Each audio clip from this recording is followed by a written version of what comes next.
నమస్కారం, సుఖీభావ్కు స్వాగతం. ఈ రోజు సుఖీభావ్లో బలహీనంగా ఉన్నారా? ఆయుర్వేద చిట్కాలు ఇవిగో. క్యాన్సర్ కణాలను నాశనం చేసే సరికొత్త స్మార్ట్ మాలిక్యూల్. శరీరంలో కనిపించని వాపును గుర్తించే పరీక్ష ఇదే. ఛాతిలో నొప్పి లేకుండానే గుండెపోటు వస్తుందా? ఇంకా హెల్త్ టిప్. ముప్పూటలా బాగానే తింటున్నా ఒంటికి కండపట్టడం లేదా? కాస్త పని చేయగానే నీరసం కమ్ముకొస్తుందా? ఒళ్ళంతా ఎప్పుడూ బలహీనంగా ఉంటుందా?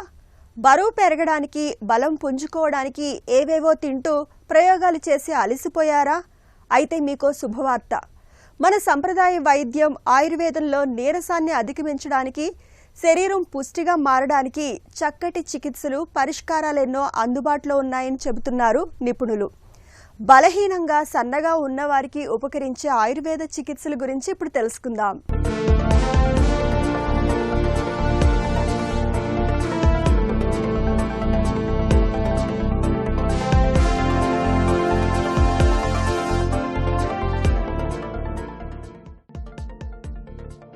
ఎండిపోయిన చెట్టు చిన్న గాలికి సైతం విరిగిపోయేలా ఉంటుంది.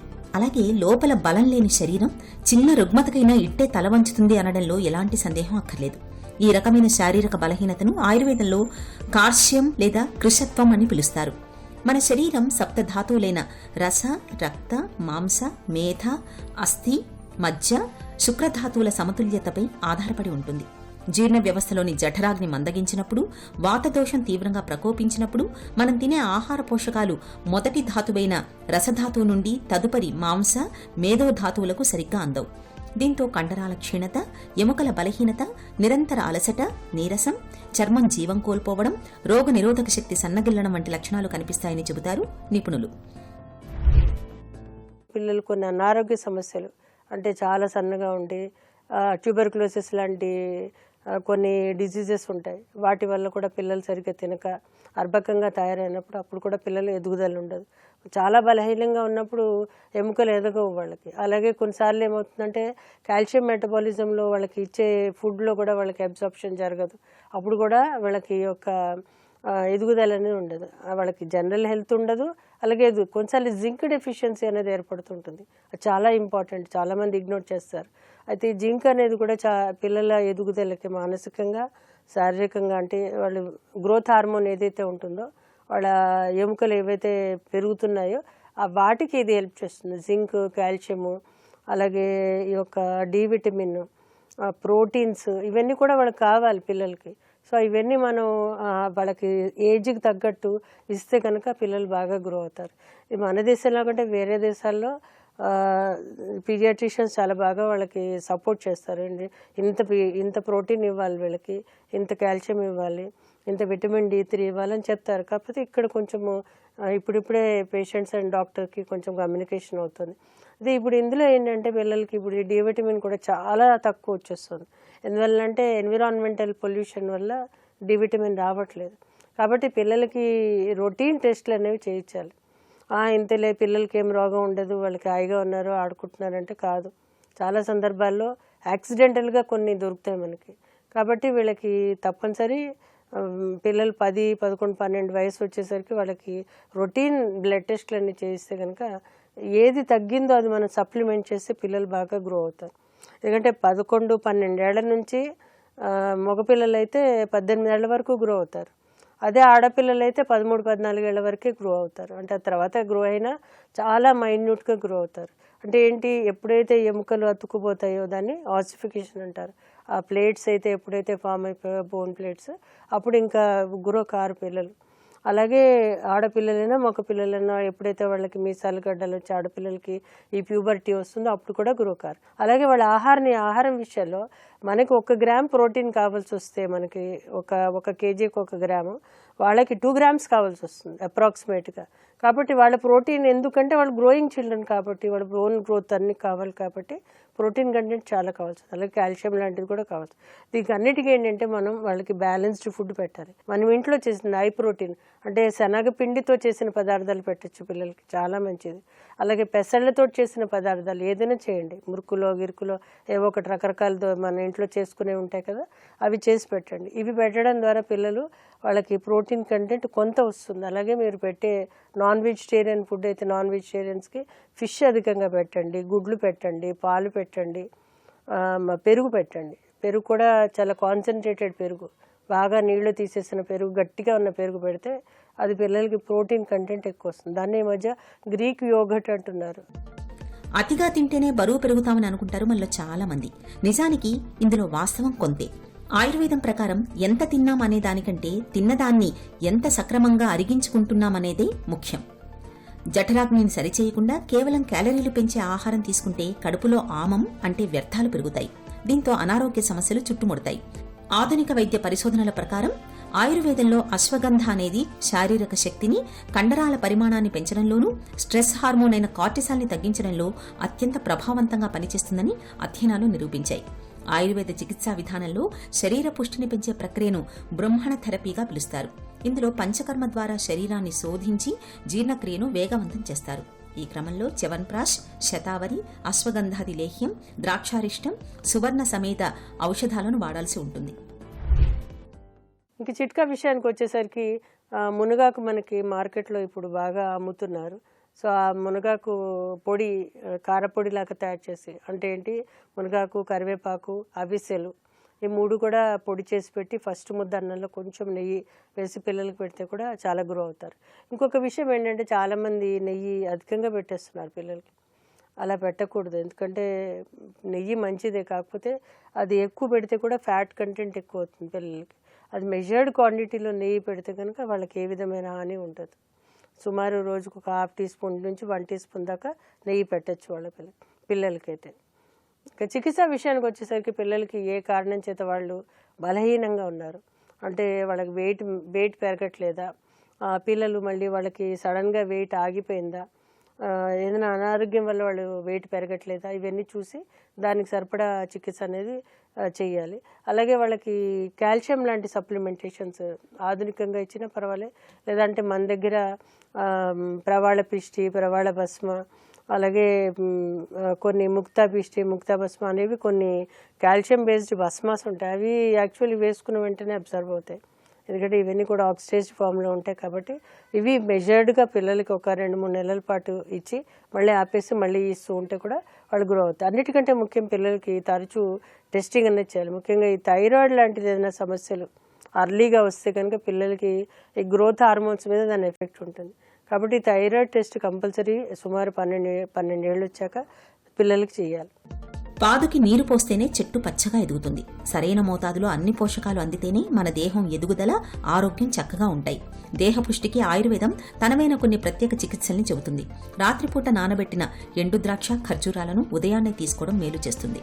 రోజు 1 గ్లాసు గోరువెచ్చని పాలలో 1 స్పూన్ అశ్వగంధ పొడి, కాస్త నెయ్యి కలిపి తాగడం వల్ల కండరాలు బలం పుంజుకుంటాయి.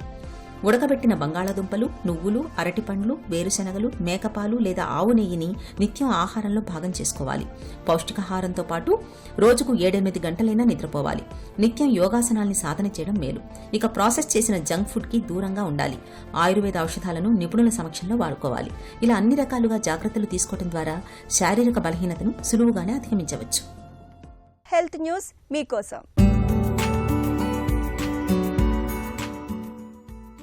ఆధునిక వైద్య రంగంలో క్యాన్సర్ చికిత్సకు సంబంధించి ఒక విప్లవాత్మకమైన పురోగతి లభించింది. అమెరికాలోని ప్రముఖ California institute of technology, Stanford యూనివర్సిటీలకు చెందిన శాస్త్రవేత్తలు ఉమ్మడిగా నిర్వహించిన తాజా అధ్యయనంలో క్యాన్సర్ కణాలను మాత్రమే లక్ష్యంగా చేసుకుని నాశనం చేసే ఒక కొత్త స్మార్ట్ మాలిక్యూల్ని రూపొందించారు.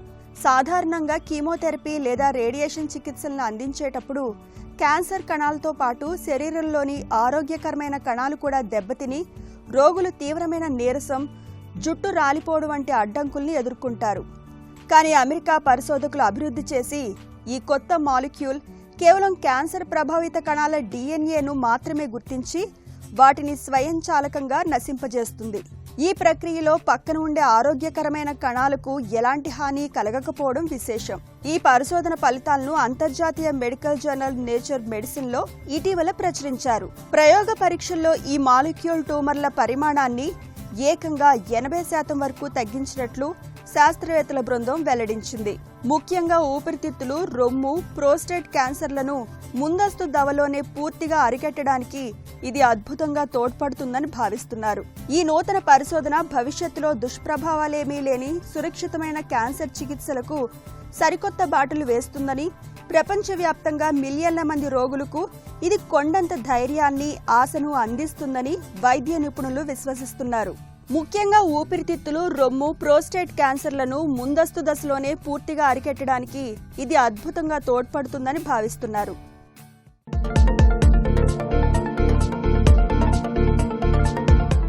గుండెపోటు, పక్షవాతం, మధుమేహం, కిడ్నీ వ్యాధులు ఇవన్నీ ఒక్కరోజులో వచ్చేవి కావు. చాలా సందర్భాలలో శరీరంలో సంవత్సరాల తరబడి నిశ్శబ్దంగా జరిగే మార్పుల ఫలితంగానే ఇవి బయటపడతాయి. అలాంటి మార్పుల్లో ముఖ్యమైనది క్రానిక్ ఇన్ఫ్లమేషన్. అంటే శరీరంలో చాలా ఏళ్లుగా స్వల్పస్థాయిలో వాపు కొనసాగుతూ ఉంటుందన్నమాట. సాధారణంగా ఇన్ఫ్లమేషన్ అనేది శరీరానికి హానికరం కాదు. గాయం అయినప్పుడు, ఇన్ఫెక్షన్ వచ్చినప్పుడు లేదా శరీరంలో ఏదైనా దెబ్బతిన్నప్పుడు దాన్ని సరిచేయడానికి రోగ నిరోధక వ్యవస్థ ప్రారంభించే సహజ రక్షణ చర్యే ఇన్ఫ్లమేషన్. సమస్య తగ్గిన తర్వాత ఈ ప్రక్రియ కూడా ఆగిపోతుంది. అయితే కొందరిలో బయటకు ఎలాంటి లక్షణాలు కనిపించకపోయినా శరీరంలో చాలా తక్కువ స్థాయిలో ఇన్ఫ్లమేషన్ నెలలు లేదా సంవత్సరాల పాటు కొనసాగవచ్చు. ఈ పరిస్థితిని అంచనా వేయడానికి high sensitivity C reactive protein పరీక్ష ఎంతగానో ఉపయోగపడుతుంది. దీన్నే సంక్షిప్తంగా HSCRP అని పిలుస్తారు. శరీరంలో వాపు ఏర్పడినప్పుడు కాలేయం సి రియాక్టివ్ ప్రోటీన్ అనే పదార్థాన్ని ఉత్పత్తి చేస్తుంది. సాధారణ CRP పరీక్ష తీవ్రమైన ఇన్ఫెక్షన్లు లేదా వాపును గుర్తించడంలో ఉపయోగపడుతుంది. కానీ HSCRP పరీక్ష చాలా తక్కువ స్థాయిలో ఉండే మార్పులను కూడా గుర్తించగలిగేంత సున్నితంగా ఉంటుంది. గుండె జబ్బుల ప్రమాదాన్ని అంచనా వేయడానికి ఇతర పరీక్షలతో పాటు HSCRP పరీక్షను కూడా వైద్యులు ఉపయోగిస్తారు. జ్వరం, వైరల్ లేదా బ్యాక్టీరియా ఇన్ఫెక్షన్లు, దంతాల వాపు, కీళ్ల వాపు, గాయాలు, ఇటీవల జరిగిన శస్త్రచికిత్స వంటి అనేక కారణాల వల్ల కూడా HSCRP తాత్కాలికంగా పెరగవచ్చు. అందుకే ఆరోగ్యంగా ఉన్న సమయంలో వైద్యుడి సలహా మేరకే ఈ పరీక్ష చేయించుకోవడం మంచిది. HSCRP స్థాయి ఎక్కువగా వచ్చినప్పుడు దాన్ని తగ్గించే ఒక్క మాత్రం ఉండదు. అసలు కారణాన్ని గుర్తించి దానిని నియంత్రించడం ముఖ్యం. బరువు తగ్గడం, క్రమం తప్పకుండా వ్యాయామం చేయడం, సమతుల్య ఆహారం తీసుకోవడం, ధూమపానం మానేయడం, రక్తపోటు, మధుమేహం, కొలెస్ట్రాల్ని అదుపులో ఉంచుకోవడం వంటి జీవనశైలి మార్పులు శరీరంలో దీర్ఘకాలిక ఇన్ఫ్లమేషన్ను తగ్గించడంలో సహాయపడవచ్చు. అవసరమైతే వైద్యులు ఇతర చికిత్సలను కూడా సూచిస్తారు. అయితే దీని ఫలితాలను ఎప్పుడూ ఇతర పరీక్షలు, వ్యక్తిగత ఆరోగ్య చరిత్ర, జీవనశైలి, వైద్యుల క్లినికల్ అంచనాలతో కలిపి మాత్రమే అర్థం చేసుకోవాలి. అప్పుడే ఈ పరీక్ష నిజమైన ప్రయోజనం అందిస్తుంది. గుండెపోటు వచ్చినప్పుడు ఛాతీ అంతా పట్టేసినట్టుగా ఒకటే బరువుగా, ఆయాసంగా ఉండడం సహజం. అలాగే భుజం లాగేయడం, నొప్పి వీపులోకి విస్తరించడం, దవడ బిగుసుకుపోవడం వంటి లక్షణాలు కూడా కనిపిస్తుంటాయి. అయితే గుండెపోటు సమయంలో అన్నిసార్లు ఇలాంటి లక్షణాలు కనిపించాలనేమీ లేదు. ఎలాంటి లక్షణాలు, నొప్పి లేకుండానే గుండెపోటు వచ్చే అవకాశాలు కూడా ఉంటాయి. ఈ తరహా గుండెపోటును సైలెంట్ హార్ట్ అటాక్ అని పిలుస్తారు. నిశ్శబ్ద హంతకి సైలెంట్ హార్ట్ అటాక్ గురించిన పూర్తి వివరాల్ని డాక్టర్ని అడిగి ఇప్పుడు తెలుసుకుందాం.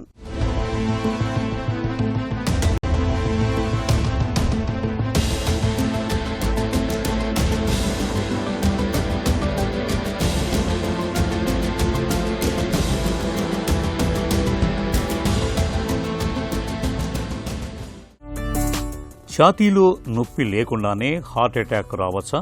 సైలెంట్ హార్ట్ అటాక్ అనేది చాలా కామన్గానే అవపడుతుంది. అంటే మెజారిటీ ఆఫ్ ద పేషెంట్స్లో చెస్ట్ పెయిన్ అనేది రావచ్చు. కానీ కొద్దిమందికి చెస్ట్ పెయిన్ రాకుండా తల తింపి పడిపోవడము, లేకుంటే బాగా ఆయాసంలాగా రావడము, లేదు అంటే పేషెంట్స్కి ఏమైందంటే అప్పుడప్పుడు సింకోపల్ సడన్గా కొలాప్స్ అవుతారు. సింకోపల్ అటాక్ వచ్చేసి అన్కాన్షియస్ అయిపోవడం.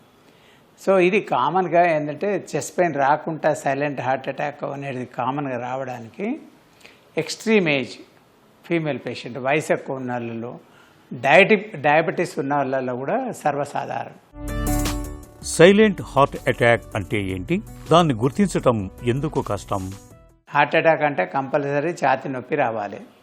కానీ హార్ట్ అటాక్ అనేది రకరకాలుగా మేనిఫెస్ట్ కావచ్చు. ఒకటేమో చెస్ట్ పెయిన్, ఇంకోటేమో బాగా ఆయాసపడడం, అంటే శ్వాస తీసుకోవడంలో ఇబ్బంది కావడం, ఇంకోసారి ఏంటంటే బాగా విపరీతంగా చక్కెర వచ్చేసి పేషెంట్ గిడ్నీస్ వచ్చి పడిపోవడము.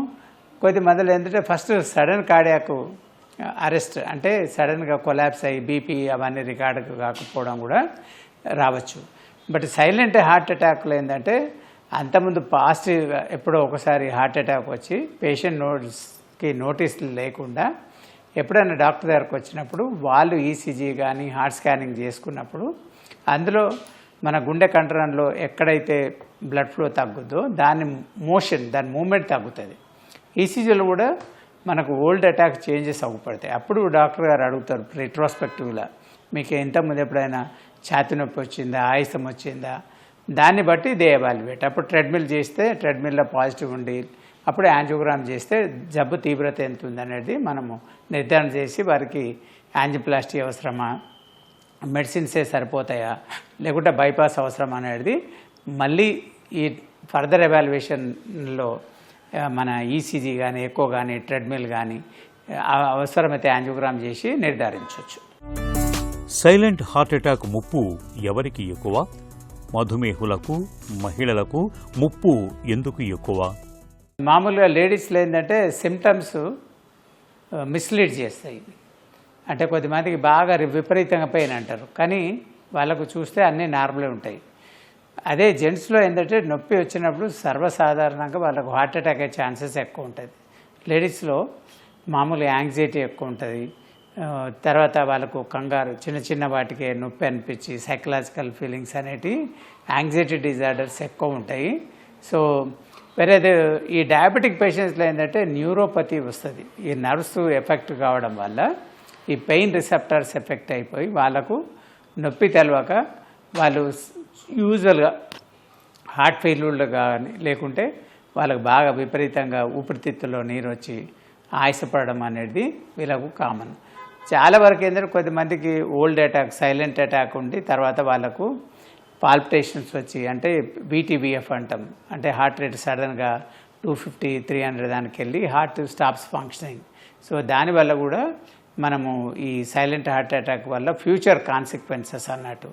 అంటే సైలెంట్ అటాక్ యూజువల్గా డయాబెటిక్ పేషెంట్స్, ఓల్డ్ ఏజ్. కొద్దిమంది అంటే సర్వైకల్ స్పాండిలోసిస్, ఏజ్ తోటి ఏమైంది అంటే మెడ నొప్పులు వస్తాయి.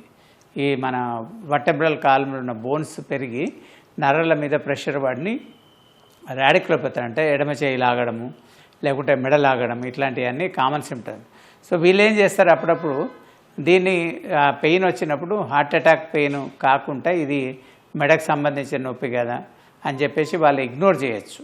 అందువల్ల వాళ్ళు మిస్లీడ్ అయిపోయి దాన్ని సక్రమంగా డయాగ్నోజ్ చేసుకోకుండా ఫ్యూచర్లో మనకు లైఫ్ థ్రెటనింగ్ ఇల్నెస్గా మారే అవకాశం ఉంటుంది. ఛాతీలో నొప్పి లేనప్పుడు హార్ట్ అటాక్ను గుర్తించడం ఎలా? యూజువల్ సైలెంట్ అటాక్ అనేది ఏంటంటే పేషెంట్కి నోటీస్ లేకుండా వాళ్ళను డాక్టర్ అడిగినప్పుడు సార్ నాకు అట్లాంటిది ఎప్పుడు రాలేదు, హార్ట్ అటాక్ అనేది రాలేదని అంటారు. రిట్రాస్పెక్టివ్గా డాక్టర్ అడిగినప్పుడు ఇంతకుముందు ఎప్పుడన్నా కడుపులో మంట బాగుందా అని అంటే వాళ్ళు చెప్తారు. అదే మెడ నొప్పులు కానీ ఎడమ చేయి కానీ ఎప్పుడన్నా బాగా లాగిందా అని అడిగినా కానీ వాళ్ళప్పుడు దాన్ని ఈసీజీ తీయడం వల్ల హోల్డ్ అటాక్ అనేది మనం నిర్ధారించవచ్చు. అదేవిధంగా హార్ట్ స్కాన్ చేసినప్పుడు పంపింగ్ డిఫెక్ట్ కానీ ఒక పోర్షన్ ఆఫ్ ది హార్ట్ మధ్యలో ఏదైతే అటాక్ వచ్చిందో అది సరిగా మూవ్ కాకపోవడం వల్ల మనము సైలెంట్ హార్ట్ అటాక్ అని మనం నిర్ధారించవచ్చు. డయాబెటీస్లో కామన్గా ఎందుకంటే వాళ్ళకు నర్వ్స్ ఎఫెక్ట్ అవుతాయి కాబట్టి పెయిన్ సెన్సేషన్ తెలియదు కాబట్టి పేషెంట్స్ సైలెంట్ హార్ట్ అటాక్ అంటే ఆయాసంలాగా దమ్ములాగా మేనిఫెస్ట్ అవుతుంది, లేదంటే గిడ్నెస్ వచ్చి మేనిఫెస్ట్ కావచ్చు. సో ఓల్డ్ ఏజ్లో కూడా వాళ్ళకి ఏంటంటే ఎక్స్ట్రీమ్ ఏజ్లో వాళ్ళకు చాలా కన్ఫ్యూజన్లో ఉంటారు కాబట్టి వాళ్ళ కోగ్నిటివ్ ఫంక్షన్ తగ్గుతుంది కాబట్టి వాళ్ళు అప్పుడప్పుడు నిర్ధారించుకోకపోవచ్చు ఏది ఇది ఈ పెయిన్ హార్ట్కి సంబంధించిన లక్షణాలని. అందులో కూడా వాళ్ళు మిస్ అయ్యే అవకాశం ఉంటుంది. లేడీస్లో ఏంటంటే ఓవర్ప్లే ఆఫ్ సిమ్టమ్స్, అంటే చాలా వరకు లేడీస్లో క్లాసికల్ సిమ్టమ్ చెప్తారు, చెస్ట్ పెయిన్, నడిస్తే బిగబడ్డ అనేది. బట్ యాంజియోగ్రామ్ చేస్తే మెజారిటీకి నార్మల్ ఉంటుంది. పర్టికులర్లీ ప్రీ మెనోపాజ్లో హార్ట్ అటాక్ వచ్చేది లేడీస్లో చాలా అరుదు. ఏజ్ పోస్ట్ మెనోపాజల్లో మేల్స్కి ఎంత రిస్కో లేడీస్ కూడా అంతే రిస్క్. 45 బిలోలో నార్మల్గా లేడీస్ లోపల డయాబెటీస్ కానీ ఫ్యామిలీ హిస్టరీ ఉంటే తప్ప హార్ట్ అటాక్ వచ్చే ఛాన్సెస్ తక్కువ. అకస్మాత్తుగా ఆయాసం, విపరీతమైన చెమటలు, వికారం, తల తిరగటం, నీరసం వంటి లక్షణాల్ని గుండెపోటుకు సంకేతాలుగా భావించవచ్చా? హార్ట్ అటాక్ అంటే ఏంటి? మనకు గుండెకు ఉన్న 3 ప్రధాన రక్తనాళాల్లో ఏదైనా ఒక రక్తనాళము అంటే నార్మల్ టోటల్గా బంద్ అయిపోతుంది. ఎప్పుడైతే బంద్ అయిపోతుందో కండరానికి ఎక్కడ రక్తం సరఫరా ఉండదో ఆ కండరము మనము ఇమ్మీడియట్గా రక్త ప్రసరణ ఏర్పాటు చేయకుంటే ఆ కండరం అనేది దెబ్బతిని నశించిపోయే అవకాశం ఉంటుంది. ఒక పెద్ద కండరము ఇప్పుడు సపోజ్ మనకు ఒక 100% అనుకోండి, ఒక 40% ఏరియా కంటే కండరానికి బ్లడ్ సప్లై తక్కువ ఉందని అది మేజర్ అటాక్ అంటాం. సో ఆ మేజర్ అటాక్ వచ్చినప్పుడు వాళ్ళకి ఏమవుతుంది, హార్ట్ పంపింగ్ డిఫెక్ట్ వస్తుంది. కాబట్టి హార్ట్ సరైన బ్లడ్ను శరీరానికి సప్లై చేయదు. కాబట్టి ఎందుకంటే అది వీక్గా కాంట్రాక్ట్ అవుతుంది. వీక్గా పంప్ చేయడం వల్ల అందులో బ్లడ్ పూల్ అయిపోయి హార్ట్ లోపల ప్రెషర్ పెరిగి తర్వాత దాని ప్రెషర్ అనేది ఊపిరితిత్తులకు రిఫ్లెక్ట్ అవుతుంది. ఊపిరితిత్తుల్లో వాటర్ అనేది లీక్ అవుతుంది. దాన్నే పల్మనరీ ఎడిమా అంటాం. అప్పుడు ఏంటంటే మనకు ఏదైతే మనకు వెంటిలేషన్ అవుతుందో ఆ బెడ్ లోపల మనకు వాటర్ అనేది ఫిల్ అయిపోయి పేషెంట్కు ఆయాసం అనేది వస్తుంది. సో హార్ట్ అటాక్ ఒక లక్షణం ఏంటంటే ఊపిరితిత్తుల నీరు వచ్చి బాగా దమ్ము వచ్చే అవకాశం ఉంటాయి. యూజువల్గా కామన్గా వాళ్ళకు మేజర్ అటాక్స్లోనే ఎక్కువ దమ్ము వస్తుంది. అదేవిధంగా ఇప్పుడు హార్ట్ పంప్ చేయనప్పుడు ఏమైందంటే మన మెదడు కూడా బ్లడ్ సప్లై తగ్గిపోతుంది. మనం ఎప్పుడైతే నిలబడతామో బీపీ పడిపోయి బ్రెయిన్కి బ్లడ్ సప్లై కాదో అప్పుడు చక్కెర వచ్చేసి తలదిప్పి పడిపోయే అవకాశం ఉంటుంది. బాగా స్వెట్టింగ్ అంటే మనకి ఎప్పుడైతే హార్ట్ మేజర్ అటాక్ వచ్చినప్పుడు ఏమవుతుంది, శరీరానికి హార్ట్ బ్లడ్ సప్లై మనం సరి అయిన బ్లడ్ సప్లై అనేది కంపల్సరీ ప్రొవైడ్ చేయాలి. ఎప్పుడైతే మేజర్ హార్ట్ అటాక్ వచ్చేటతో హార్ట్ కండరం వీక్ అవుతుంది. కాబట్టి హార్ట్ కావలసినంత బ్లడ్ని మన శరీరానికి సప్లై చేయదు. కాబట్టి ఏమవుతుంది, మన స్కిన్లో ఉన్న రక్తనాళాలన్నీ కంట్రాక్షన్కి వెళ్తాయి అన్నట్టు, వాసోస్పాదం అంటాం. ఎప్పుడైతే వాసోస్పాదంలోకి వెళ్తుందో దాన్ని అంటే బ్లడ్ ప్రెషర్ పెంచుకోవడానికి స్కిన్లో ఉన్న కండరాలు, అదేవిధంగా వివిధ ఆర్గాన్లో ఉన్న కండరాలు ఈ అడ్రలిన్ అనేది వాటి వల్ల బాగా సంకోచించి బ్లడ్ ప్రెషర్ను బాడీలో పెంచడానికి ప్రయత్నం చేస్తాయి. అప్పుడు ఏమైంది, స్కిన్లో బ్లడ్ తక్కువది కాబట్టి మనకు బాగా విపరీతంగా చెమట రావడము లేకుంటే శరీరం చల్లబడిపోవడం అనేది లక్షణాలు వస్తాయి. సైలెంట్ హార్ట్ అటాక్ రిస్క్ అనేది మధుమేహులకు మహిళలకు ఎక్కువగా ఉంటుంది. నొప్పి లేకుండా విరుచుకుపడుతూ ప్రాణాంతకంగా పరిణమించే ఈ విపత్తు విషయంలో అవగాహనే కీలకం. గుండె పంపే చిన్న చిన్న సంకేతాలను అస్సలు నిర్లక్ష్యం చేయకూడదు. ఛాతిలో చిన్నపాటి అసౌకర్యంగా అనిపించినా అశ్రద్ధ చేయకుండా వెంటనే డాక్టర్ని సంప్రదించాలి. ఇక ఈరోజు కార్యక్రమాన్ని ముగించే ముందు ఒక చిన్న చిట్కా మీకోసం. షుగర్ జబ్బుతో బాధపడుతున్నప్పుడు లేత జామ ఆకుల్ని నీటిలో మరిగించి ఆ నీటిని వారానికి 2-3 సార్లు ఉదయాన్నే తాగడాన్ని అలవాటు చేసుకోండి. రక్తంలో గ్లూకోజ్ స్థిరంగా అదుపులో ఉంటుంది. ఇది బరువు తగ్గడానికి, పీసీఓడి నియంత్రణకు కూడా తోడ్పడుతుంది.